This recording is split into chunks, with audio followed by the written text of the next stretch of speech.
ত্রিকোণমিতি 9.1 এর উদাহরণ 9 নাম্বারটা করব। 9 নাম্বারটাতে বলছে যে প্রমাণ করো tan a divided sec a plus 1 minus sec a minus 1 divided tan equal to 0। তো প্রমাণ করতে বলছে, এটা আমরা লেফট হ্যান্ড সাইডটা করি। Left hand side equal to,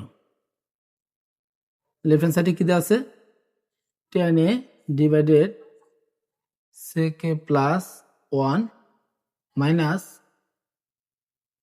sec a minus 1 divided tan a। যেহেতু এটা একটা ভগ্নাংশ, এটা একটা ভগ্নাংশ, দুইটা ভগ্নাংশের যোগ বিয়োগের কথা বললে আমাদের কি করতে হবে, লসাগু করতে হবে। তো লসাগু কোনটা, যে হর দুইটা লসাগু করতে হয়। তো হর দুইটা যদি দেখি যে ভিন্ন আছে, তাহলে ওই হর দুইটাকে যদি আমরা গুণ অবস্থায় রেখে দিই তাহলে আমাদের লসাগু হয়ে যায়। তাহলে এইটা আর এটা আমরা কি করব, নিচে লসাগু করতে গেলে গুণ অবস্থায় রেখে দেবো। তাহলে প্রথমে আমরা লিখি sec a প্লাস 1 গুণন tan a। যেহেতু এটা দুইটা পদ আছে, 1 আর sec a দুইটা পদ আছে, সেজন্য এটাকে আমরা ব্র্যাকেট আটকে দিলাম, এটার সাথে tan a গুণ অবস্থায়। এখন প্রথমটা দ্বারা এটাকে ভাগ দেব, প্রথম ভগ্নাংশে হর যে আছে ওইটা দ্বারা আমরা লসাগুটাকে ভাগ দেব। তো লসাগু কোনটা আছে, লসাগু আছে sec a plus 1 into tan a। এটাকে আমরা ভাগ দিব sec a প্লাস 1 দ্বারা, প্রথম ভগ্নাংশের হর দ্বারা sec a প্লাস 1 দ্বারা। তাহলে যে উপরে sec a প্লাস 1, নিচেও sec a প্লাস 1, তাহলে এটা কাটা থাকে কি tan a। তো লসাগুকে হর দ্বারা ভাগ দেওয়ার পরে যেটা থাকবে ওইটা দ্বারা আমাদের কি করতে হবে, লবের সাথে গুণ দিতে হবে। তো লব কোনটা আছে, tan a। তাহলে এই tan a আর এই tan a গুণ দিয়ে কি হবে, tan square a, tan square a। Same ভাবে এই দ্বিতীয় ভগ্নাংশ হর দ্বারা এই লসাগুকে কি করতে হবে, ভাগ দিতে হবে। তো এই tan a দ্বারা যখন আমি এটা নিচে বসায় ভাগ দেবো, তখন tan a কাটা থাকে কি sec a প্লাস 1, এইটা দ্বারা কি করতে হবে, উপরের সাথে গুণ দিতে হবে। তাহলে এই জায়গায় দেখো sec a মাইনাস 1 ইন্টু এর সাথে হচ্ছে sec a প্লাস 1। তো এটাকে যদি আমরা a বলি আর এই 1টাকে যদি আমরা b বলি, তাহলে a sec এটাও কি a, এই 1টা কি b।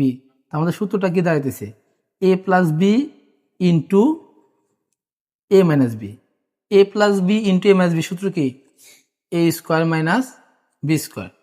তাহলে a square minus b square সূত্র হইতেছে, এই a কোনটা sec, তাহলে আমরা এর পরিবর্তে লিখতে পারি sec স্কোয়ার a, আর এই বির পরিবর্তে আমরা কি লিখতে পারি 1। আমরা বি কাকে ধরছিলাম, 1টাকে ধরছিলাম, তাই বির জায়গায় আমরা 1টাকে বসাই, 1 এর উপর স্কোয়ার করলে কি হয়, 1ই হয়। তাহলে এটা মূলত দাঁড়াইতেছে sec স্কোয়ার a মাইনাস 1।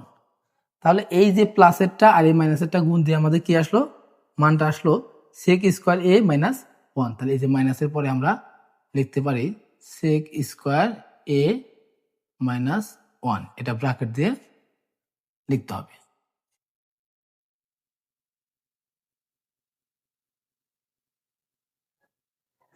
এখন এই জায়গায় উপরে tan স্কোয়ার a মাইনাস, এই যে ব্র্যাকেটের ভিতরে আছে sec স্কোয়ার a মাইনাস 1, এটা একটা সূত্র আছে, কি সূত্র, sec square a minus 1 equal to লেখা যায় tan স্কোয়ার a, কি লেখা যায়, tan স্কোয়ার a। তাহলে এটার পরিবর্তে আমরা লিখতে পারি tan স্কোয়ার a, আর নিচে আছে sec a plus 1 into tan a। এখন এই জায়গায় কি আছে, tan স্কোয়ার a থেকে tan স্কোয়ার a বাদ, এই জায়গায় একটা tan স্কোয়ার a আছে, আর এই জায়গায় কয়টা আছে, একটা আছে, এর সাথে কেউ নাই মানে মনে মনে সহগ আছে কত, 1, এই জায়গায় আছে 1। তাহলে একটা tan স্কোয়ার থেকে একটা tan স্কোয়ার a বাদ, অথবা বলতে পারি যে একটা প্লাসের tan স্কোয়ার a, এটা মাইনাসের tan স্কোয়ার a কাটা। তাহলে একটা থেকে একটা বাদ দিলে কত থাকে, 0। আর নিচে কি থাকে sec a plus 1 into tan a। তারপর লাইনে কি আসবে, তারপর লাইনে আমরা লিখতে পারি যে শূন্যকে যা দ্বারা ভাগ দেবো, যা দ্বারা গুণ করবো সবই কি শূন্য। তাহলে আমাদের ডান সাইডে এই শূন্য মিলাতে বলছে, তাহলে আমরা এখন লিখতে পারি রাইট হ্যান্ড সাইড, এটা যেহেতু প্রমাণ করতে বলছে আমরা লিখবো প্রুভড।